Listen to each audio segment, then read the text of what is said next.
그 아모스 말씀을 우리가 보게 됩니다.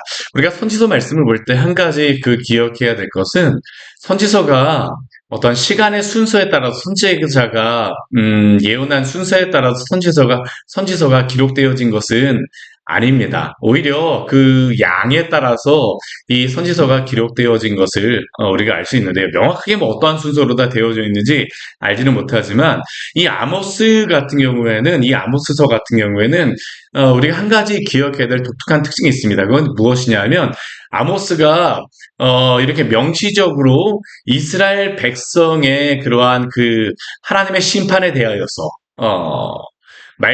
예언한 거의 첫 번째 선지자라는 것입니다. 이전까지의 그러한 선지자들은 우리가 보게 되면, 시간적으로 보게 되면, 우리가 선지자들의 그러한 연대표 같은 것들을 보게 되면, 이 아모스 같은 경우가 거의 가장 처음에, 예언한 그러한 선지자입니다. 물론 명확하지는 않지만, 물론 요나 같은 경우에 더 앞에 있었고요. 명확하지는 않지만 앞에 요엘이라든가 오바댜 같은 그런 선지자가 예언했을 것이다라고 추정하기도 하지만, 그러나 명확하게 그 시점이 나와 있지는 않습니다. 그런데 이 아모스 같은 경우에는 명확하게 언제서부터 하나님의 말씀을 전하였는지가 기록되어져 있고요. 그리고 이 아모스 같은 경우 그렇게 따져보게 되면 거의 가장 초창기에 하나님의 말씀을 이렇게 기록한 선지로서는 거의 처음입니다. 이전에 엘리야와 엘리사 같은 그런 선지자가 있었지만, 엘리야와 엘리사 같은 경우는 직접 그가 그 성경을 독립적인 그러한 선지서로서 기록하지는 않았었어요. 그런데 이 아모스 같은 경우가 이 독립적인 그러한 선지서를 기록을 하였었고요. 더군다나 이 아모스 선지의 특징이 무엇이냐 하면, 이스라엘 백성의 멸망에 대하여서 명확하게 선언한 그러한 선지자가 바로 이 아모스입니다. 이전까지는 하나님께서 그들에 대하여서 경고하시고, 물론 역사서의 말씀에서 지속적으로 그렇게 말씀하시고, 모세오경서부터 시작하여서 그들이 범죄하게 되면 하나님의 심판이 있을 것이다라고 말씀하셨지만, 이렇게 명확하게 너희가 이렇게 되게 되면 하나님께서 심판하실 것이다라는 것을 직접적으로 말하였던 그러한 선지자는 없었습니다. 그러다 보니까 이 아모스의 말씀을 듣게 되면 어떻게 했을까요? 북이스라엘 백성들이. 굉장히 놀라운 말씀입니다. 그들은 여태까지 이렇게 생각하지 않았었거든요. 그들이 생각하기에는 그들이 잘 살고 성공하는 것이 하나님이 복 주신 것이라고 그들은 그냥 생각했습니다. 그러니까 그들은 어떻게 할까요? 되도록이면 잘 살려고, 되도록이면 성공하려고 노력했던 게 바로 이들의 모습이라고 할 수 있고, 그들의 변명이라고 할 수도 있겠죠. 그러나 그들의 죄에 대해서 하나님께서 어떻게 하십니까? 그냥 모세오경이 기록하신 것이 아니라 그들의 죄에 대해서 너희의 죄가 얼마나 큰지를 보라라고 말씀하세요. 그리고 그들에게 뭐라고 말씀하십니까? 돌아오라고 말씀하십니다. 그게 무엇을 하나님께서 하신 것입니까? 그들에게 무엇을 요구하시는 것입니까? 하나님의 말씀을 들으라라는 것이죠. 오늘 아모스 3장 1절 말씀을 보게 되면 이렇게 시작합니다. 이스라엘 자손들아, 여호와께서 너희에 대하여 이르시는 이 말씀을 들으라. 이스라엘 자손들아, 여호와께서 너희에게 하시는 이 말씀을 들으라. 이 말씀을 들으라라고 하는 게 우리 아모스 3장에서만 나오는 게 아닙니다. 4장 1절도 이렇게 시작합니다. 사마리아의 산에 있는 바산의 암소들아, 이 말을 들으라. 5장의 말씀도 그렇습니다. 5장 1절 말씀도 이스라엘 족속아, 내가 너희에게 대하여 애가로 지은 이 말을 들으라. 하나님께서는 지금 이스라엘 백성에게 들으라, 들으라, 들으라 강조하십니다. 왜요? 이 백성들은 하나님의 이 말씀을 들어야 하기 때문입니다. 이 말씀을 반드시 들어야 합니다. 이들이 하나님의 그 뜻과 하나님이 어떠한 분인가를 반드시 이해해야만 합니다. 왜 이들은 이 말씀을 들어야 됩니까? 오해하고 있기 때문이죠. 이 말씀을 듣지 않게 되면 이들이 돌아올 수가 없기 때문입니다. 하나님께서는 이들에게 회개를 촉구하시는 것입니다. 특별히 이들에게 이 말씀을 하시는 이유는 이들과 특별한 관계가 있기 때문이죠. 이스라엘 족속들아, 이 말씀을 들으라. 근데 이 이스라엘 족속은 어떠한 백성들입니까? 우리 1절 우리 뒤에 말씀에 오게 되면 애굽 땅에서 인도하여 올리신 모든 족속에 대하여 이르시기를. 애굽 땅에서 인도하여 올리신 모든 족속에 대하여 말씀하셨다라고 하지만, 그러나 한번 생각해 보십시오. 애굽 땅에서 인도하여 올린 족속이 몇 족속이나 됩니까? 어떠한 나라들입니까? 어떠한 민족입니까? 이스라엘 민족입니다. 하나님과 이스라엘 민족은 특별한 관계가 있다라는 것이죠. 하나님이 그들을 애굽 땅에서 인도하여 올리시기 위하여서 하나님께서는 홍해를 가르시고 애굽 그 큰 민족이 아니라 이스라엘 민족을 그 유월절의 예식을 제정하시며 장자의 재앙 가운데서 그들만을 보호하시고 또한 광야 가운데서도 하나님께서 불기둥과 구름기둥으로 그들을 지키시고 인도하여 주셨으며 아침에는 만나로 날마다 그들에게 먹이셨고 그들의 주변에서는 반석에서 물이 솟아 올라왔습니다. 정말 광야를 가보게 되면요. 이스라엘 백성이 여기서 어떻게 살아갔나라고 하는 게 정말 의심스럽습니다. 저희 교회 그 홈페이지 첫 부분에 보게 되면 그 광야의 모습이라는 게 바람 광야입니다. 이 이스라엘 백성들이 지나왔다라고, 이스라엘 땅에 들어왔다라고 지나갔던 그 바람 광야가 나와 있는데, 그 주변에 보게 되면 정말 아무것도 없습니다. 여기서 어떻게 이들이 이 60만 명이나 되는 이 이스라엘 백성들이 여기를 지나왔는가? 하나님이 지켜주지 않으면 그들은 올 수가 없습니다. 그 뙤양볕 아래서 그들이 건너갈 수가 없어요. 차를 타고 다녀도 겨울에도 거기 그 광야는 30도가 되어집니다. 30도 이상입니다. 그 광야, 한여름 같은 경우에는 40도, 50도 우습습니다. 그 뜨거운 광야를 지나온다라는 것은 하나님의 특별한 인도하심이 아니면 건너올 수가 없습니다. 이스라엘 백성과 하나님과의 그 사귐이 특별하기 때문입니다. 아무에게나 이것을 들으라고 말씀하시는 게 아닙니다. 이스라엘 백성에게만, 하나님의 백성들에게만 말씀하시는 것이죠. 이것은 오늘 우리에게도 특별한 그러한 의미를 가지고 있습니다. 하나님께서 불신자들에게 내 말을 들으라고 말씀하시는 것이 아닙니다. 오늘 우리가 이 말씀을 들을 수 있는 이유 무엇입니까? 하나님과 특별한 관계가 맺어졌기 때문이죠. 내 말을 들으라. 하나님의 백성들에게 지금 말씀하시는 것입니다. 하나님의 백성은 세상에 여러 소리를 듣는 것이 아니라 먼저 하나님의 말씀을 들어야 될 줄 믿습니다. 하나님의 말씀을 듣지 않는다라고 하게 되면 그를 하나님의 백성이라고 할 수 있을까요? 오늘 아모스는 이스라엘 백성들에게 하나님께서 이 말씀을 들으라. 또한 우리에게 하나님의 이 말씀을 들으라고 명령을 하고 있습니다. 하나님과 이스라엘의 관계는 어떠한 관계입니까? 하나님이 이스라엘 백성을 뭐라고 말씀하십니까? 우리 3장 2절 말씀을 보게 되면 더 특별하게 말씀하시죠. 내가 땅의 모든 족속 가운데 너희만을 알았나니. 굉장히 그 배타적인 그러한 관계 아닙니까? 땅의 모든 족속 가운데에 너희만을 알았다. 많은 민족 중에서 이스라엘 민족과만 특별한 관계, 사귐의 관계를 맺으시고 하나님이 그들만을 알았다라고 말씀하시는 겁니다. 구약시대의 이들은 하나님과 언약을 맺은 특별한 그러한 유일한 민족이었습니다.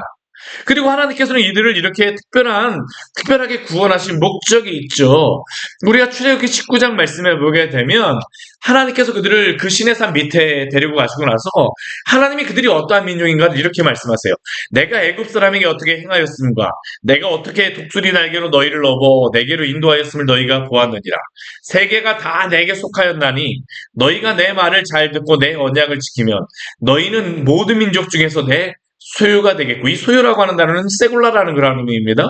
너희가 특별히 나의 소유가 되어진다. 나의 것이다. 내 언약을 그 세계가 모두 다 나에게 속하였지만 내 말을 듣고 내 언약을 지키면 너희는 모든 민족 중에서 특별한 내 소유가 되어진다. 사귐이 있는 그러한 민족이 되어질 것이다. 근데 우리 그 출애굽기 19장 6절 말씀을 보게 되면 그 사귐을 하나님이 맺으신 이유를 이렇게 말씀하십니다. 너희가 내게 대하여 제사장 나라가 되며 거룩한 백성이 되리라. 이 제사장 나라라고 하는 의미는 어떠한 의미입니까? 이 제사장이라고 하는 그러한 의미는 백성들에게 그 하나님을 대표해서 보여주는 것이죠. 또한 백성들이 보기에는 하나님을 이 제사장을 통해서 하나님의 그 영광을 보게 하는 통로와 같은 역할이 바로 이 제사장이었습니다. 근데 하나님께서 이스라엘 백성 자체에게 이러한 사명을 주시는 것입니다. 너희는 제사장 나라가 되며, 이스라엘 백성을 택하신 이유는 제사장 나라가 되어서 온 세상의 민족들이 하나님이 어떠한 분이신가를 보여주라는 것이 바로 이스라엘 백성을 택하신 이유입니다. 하나님께서 그렇게 하시기 위해서 그들을 거룩한 백성으로 삼으셨어요. 그냥 단순히 하나님께서 이스라엘 민족이라고 하는 이름만을 주신 것이 아니라 특별한 관계 가운데에 그들을 아시고 그들을 구원하시고 그들과 관계를 맺으셨다는 겁니다. 그런데 이렇게 그들을 특별한 민족으로 택하시고 아셨다는 것은 한 가지의 요구사항이 있음을 오늘 아모스 3장 2절 말씀 우리에게 이렇게 말하죠. 우리 3장 2절 우리 뒤에 말씀 같이 한번 읽어볼까요? 그러므로 내가 너희 모든 족속을 너희의 모든 죄악을 너희에게 보응하리라 하셨나니. 하나님께서 그러므로라고 말씀하시고 나왔어요. 이렇게 특별하게 알았기 때문에 그러므로 너에게 뭐 복을 주리라 그런 말씀이 아니고요. 그 뒤에 말씀에도 뭐라고 말씀하시냐면 그러므로 내가 너희 모든 죄악을 너희에게 보응하리라라고 말씀하십니다. 하나님의 징계와 심판이 있다라는 겁니다. 왜 이들에게 이러한 것이 있습니까? 특별한 관계는 하나님의 특별한 책임을 요구한다라는 것을 의미하는 겁니다. 하나님이 이렇게 하나님의 제사장 나라 거룩한 백성으로 사는 것은 그들이 이렇게 살아야 된다는 겁니다. 근데 이스라엘 백성은 어떻게 됐습니까? 그것에 실패하였습니다. 왜 하나님은 이스라엘 백성을 심판하십니까? 바로 그에 걸맞는 삶의 열매가 없었기 때문이죠. 아무 민족에게나 이것을 가지고 그 책임을 요구하는 게 아닙니다. 이스라엘 백성이기 때문이라고 하나님이 말씀하시는 겁니다. 곧 하나님의 선택과 하나님의 징계는 뗄래야 뗄 수 없는 것을 아모스는 우리에게 분명히 말씀하고 있습니다. 이것은 오늘 우리에게도 엄청난 경고의 말씀입니다. 우리는 호세아의 앞에 말씀을 통하여서 지난주까지만 해도 하나님의 선택과 포기하지 않는 그러한 사랑을 보았습니다. 또한 이것은 신약 성경 에베소서에서는 하나님의 선택과 예정으로서 말씀하십니다. 그런데 안타까운 것은 많은 그 성도들 또한 많은 그러한 그 사람들이 오해하고 있는 것은 하나님의 선택과 예정에 대하여서는 우리가 감격하고 즐거워하지만 그러나 그 삶의 거룩한 삶의 열매가 없는 것에 대하여서는 무감각하다라는 것이죠. 하나님은 결코 우리를 구원하셨다라고 하는 것이 우리가 구원받았기 때문에 아무렇게나 살아도 된다라고 하나님께서 우리에게 말씀하시는 것이 아닙니다. 반율법적으로 하나님의 말씀과 떠나서 아무렇게나 살아도 하나님이 그냥 괜찮아라고 말씀하시는 것이 아니다라는 것이 하나님의 백성이 되었다는 것은 무엇을 의미합니까? 내가 너희를 반드시 나의 백성답게 만들어 가겠다라고 하는 것이 그 안에 내포되어 있는 것이며 만약 그렇지 않게 되면 내가 너희에 대해서 징계하겠다, 심판하겠다라고 말씀하시는 것이 바로 신구약 성경 전체를 통해서 일관적으로 하나님께서 우리에게 말씀하시는 것임을 믿으시기를 바랍니다. 만약 우리가 하나님의 백성이라고 하면서 한 번 구원은 영원한 구원이라고만 외치고 실제로는 공경연이 반복되는 죄를 행한다라고 하게 되면 그 하나님의 징계가 있을 것을 우리는 기억해야 되며 만약 그러한 하나님의 징계에 대한 하나님의 말씀을 듣고도 회개하지 않는다라고 하게 되면 정말로 하나님의 선택받은 백성인지 성경은 우리에게 한번 생각해 볼 것을 말씀하고 있는 것입니다. 이게 바로 아모스를 통해서 이스라엘 백성에게 말씀하시는 것이죠. 그래서 아모스의 말씀은 이스라엘 백성에게 굉장한 충격의 말씀입니다. 정말 충격이겠죠. 여태까지 이런 것에 대해서 이스라엘 백성들에게 명확하게 말씀한 그러한 그 선지자들이 없었기 때문입니다. 너희가 그렇게 하게 되면 하나님의 징계가 있을 것이다. 오늘 뒤에 말씀 한번 보십시오. 그러고 나서 우리 그 뒤에 나오는 그 말씀은 하나님의 질문이 이들에게 있습니다. 어떠한 질문입니까? 일곱 개의 질문이 나오는데요. 첫 번째 질문이 이렇습니다. 두 사람이 뜻이 같지 않은데 어찌 동행하겠느냐? 두 사람이 하나님과 이스라엘 사이에 뜻이 같지 않은데 어찌 동행함이 있겠느냐. 하나님이 출애굽의 그러한 것들을 통하여서 인도하여 주셨지만 그러나 이스라엘 백성들이 지속적으로 불순종하고 하나님을 따르지 않는다라고 하게 되면 어떻게 하나님께서 그들을 인도하시겠느냐라고 그들에게 질문하는 것이죠. 또한 4절 말씀은 사자를 통하여서 두 가지의 질문이 나오는데요. 사자가 움킨 것이 없는데 어찌 수풀에서 부르짖겠느냐? 또한 두 번째, 그 세 번째 질문은 무엇입니까? 젊은 사자가 잡은 것이 없는데 어찌 굴에서 소리를 내겠느냐라고 말씀하십니다. 사자 같은 경우는 어떻습니까? 우리가 동물의 왕국 같은 거 한번 보십시오. 사자는 그 짐승을 잡으러 갈 때에 짐승을 앞에 두고 나서 울부짖지 않습니다. 짐승이 앞에 있을 때는 어떡합니까? 가만히 있습니다. 가만히 있어요. 근데 사자가 울부짖을 때는 언제입니까? 짐승을 잡았을 때입니다. 그때 울부짖게 되어지죠. 그 전까지는 가만히 있습니다. 이 울부짖는다는 것은 무엇을 의미하는 것입니까? 하나님께서 선지자를 통하여 경고하시는 것입니다. 하나님이 왜 경고하실까요? 이스라엘 백성이 죄를 범하였기 때문에 지금 울부짖는다라는 겁니다. 부르짖는 선지자를 통해서 말씀하신다라는 것이죠. 너희가 만약 그렇게 죄의 길로 계속 가게 되면 하나님의 이 움켜잡는 심판이 있을 것인 것을 하나님이 경고하시는 것입니다. 우리 5절 말씀도 그렇습니다. 두 가지의 그 질문이 나오는데 새에 대한 그러한 질문입니다. 덫을 땅에 놓지 않았는데 새가 어찌 거기 치이겠느냐. 덫이 있기 때문에 그 새가 잡힌다는 것이죠. 네 번째 질문은 무엇입니까? 잡힌 것이 없는데 덫이 어찌 땅에서 튀겠느냐. 새가 잡혀야지만 덫이 탁 튀어오른다는 것, 그물이 움직인다는 것입니다. 이것은 무엇을 이야기하는 것이겠습니까? 이스라엘이 먹이만 보고 죄악을 행하며 불의를 행하는 그러한 모습, 그 죄악으로 달려가는 그러한 것 가운데 어떻습니까? 하나님의 그 심판이 있다라는 것이죠.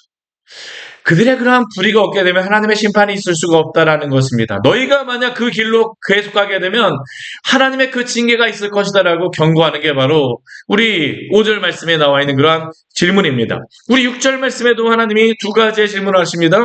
나팔의 그러한 소리, 이 경고에 대한 말씀인데, 성읍에서 나팔이 울리는데 백성이 어찌 두려워하지 아니하겠느냐. 여호와의 행하심이 없는데 재앙이 어찌 성읍에 임하겠느냐. 성읍에 나팔이 울리게 되면 이 시대의 그런 모든 백성은 다 성으로 다 들어가야 됩니다. 이 시대의 전쟁은 이렇게 나가서 전쟁하고 말 타고 싸우는 것보다도 약하게 되면 일단 성읍에 들어가서 그냥 성문 밑짝 딱 걸어서 하면 우선 그 안에서 버티는 겁니다. 그 쳐들어온 나라는 어떻게 할까요? 이들이 그 안에서 정말 말라 죽을 때까지, 물이 없고 음식이 떨어질 때까지 그냥 에워싸고 있는 것입니다. 근데 이게 참 무서운 게 뭐냐면 성읍에 들어가서 오래 있게 되면 괜찮다라고 생각할지 모르겠지만 시간이 지나면 어떻게 합니까? 그 안에 그 음식이 떨어지게 되면 그 어느 곳보다도 참혹한 일이 있는 게 바로 이 둘러싸는 것입니다. 하나님의 이 에워싸움이 가까이 왔다라는 겁니다. 여호와의 행하심이 없는데 어찌 성읍에 임하겠느냐. 너희가 그렇게 성 안에 있다라고 안전하다라고 하지만 하나님의 이 징계가 가까이 왔다는 겁니다. 오늘 7절 말씀에 보게 되면 하나님이 그 앞에 여러 가지 질문들을 정리하시며 이렇게 말씀하시죠. 우리 7절 말씀 같이 한번 읽겠습니다. 주 여호와께서는 자기의 비밀을 그 종 선지자들에게 보이지 아니하시고는 결코 행하심이 없으시리라. 이 의미는 어떠한 의미입니까? 지금까지 하나님께서 여러 모세 오경을 통하여서 그들이 범죄하게 되면 하나님 심판하실 것이라는 것을 말씀하셨습니다. 또한 여러 선지자들을 통하여서 간접적으로 말씀하셨었습니다. 또 역사서를 통하여서도 하나님이 말씀하셨습니다. 그들의 죄에 대해서 말씀하셨습니다. 물론 이 아모스 전에 여러 선지자들이 이러한 죄에 대해서 하나님께서 말씀하시고 선지자를 통하여서 경고하셨죠. 근데 오늘 이 아모스서를 통하여서는 무엇입니까? 아주 명시적으로 그들에게 분명히 말씀하십니다. 자기의 비밀을 그 종 선지자들에게 보이지 아니하시고는 결코 행함이 없으시리라. 하나님의 이 징계가 가까이 왔다는 겁니다. 사자가 부르짖은즉 누가 두려워하지 아니하겠으며 여호와께서 말씀하신즉 선지자가 어찌 예언하지 않겠느냐라는 겁니다. 아모스가 이 말씀을 전하는 이유는 하나님이 사자처럼 부르짖고 이들에게 말씀하신다라는 것이죠. 그러면 이스라엘 백성이 이 소리를 듣게 되면 무엇을 해야 됩니까? 두려워하고 하나님 앞에 돌아와야 됩니다. 만약 그들이 하나님의 이 질문과 이 말씀을 두려워하지 않고 돌아오지 않는다라고 하게 되면 하나님의 심판을 자초하게 된다라고 하나님은 오늘 아모스를 통하여서 경고하시는 겁니다. 만약 그들이 그대로 그냥 가만히 있으면 우리는 안전해라고 하게 되면 어떻게 될까요? 성읍에 둘러싸였던 것 같이 참혹한 그러한 하나님의 징계가 있을 것입니다. 그리고 이것은 오늘 우리에게도 이 시대에도 주시는 말씀 아니겠습니까? 하나님께서 이 시대를 향하여서 오늘도 우리에게 경고하십니다. 우리에게 하나님의 말씀을 듣고 회개하고 돌아오라고 말씀하십니다. 물론 우리가 이러한 전쟁에 하나님의 심판에 대하여서 명확하게 하나님이 오늘 이렇게 말씀하시는 것은 아니라 할지라도 우리의 모든 인생 어떻습니까? 우리의 인생을 마무리할 때가 있습니다. 그때 우리는 반드시 하나님의 그 진노하심에 대하여서 우리는 분명히 보게 되어질 것입니다. 주 예수 그리스도를 믿지 않게 되면, 주 예수 그리스도를 믿는다라고 하지만 여전히 죄악 가운데 행하면서 반복적인 그 죄 가운데 붙잡혀 있게 되면 하나님은 이러한 심판이 있을 것을 오늘도 우리에게 경고하시는 말씀이 아니겠습니까? 이스라엘 백성들은 그들은 자신들이 잘 살고 있는 것, 자신들이 잘 되고 있는 것을 그냥 하나님이 잘 살게 해주셨다고 생각합니다.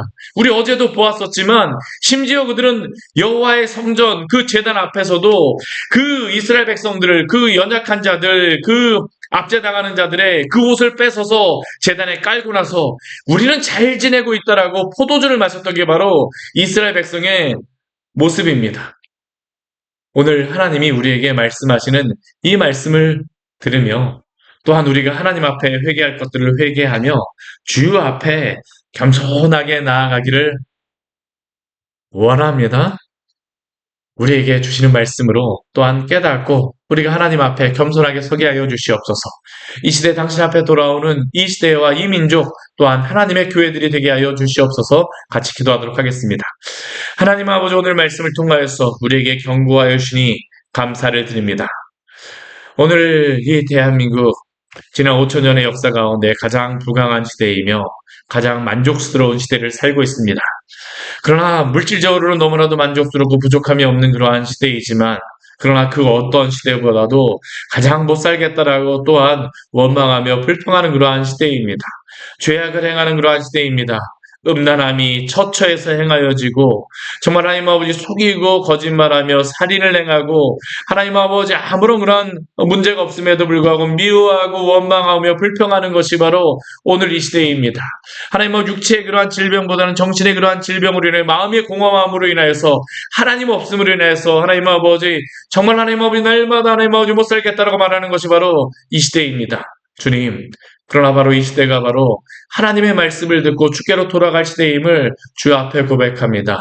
오 주여, 우리를 불쌍히 여겨주시고 정말 하나님 아버지 우리가 정말로 우리의 죄를 회개하고 주 앞에 돌아오는 일들이 있게 하여 주시옵소서.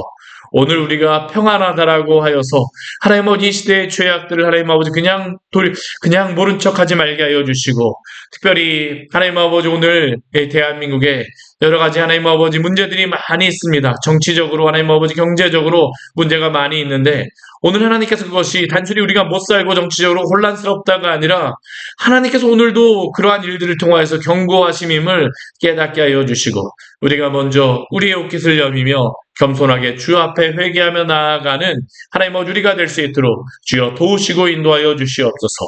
주의 진노 중에서라도 당신의 긍휼 잊지 마시고 정말로 하나님의 교회와 성도들이 깨어 주님을 찾으며 주께로 돌아오는 귀한 하나님 아버지 아름다운 그런 부흥의 때가 있을 수 있도록 당신께서 은혜를 베풀어 주시옵소서. 예수님 이름으로 기도드립니다. 아멘. 오늘 말씀 같이 기억하시면서 기도하며 나가도록 하겠습니다.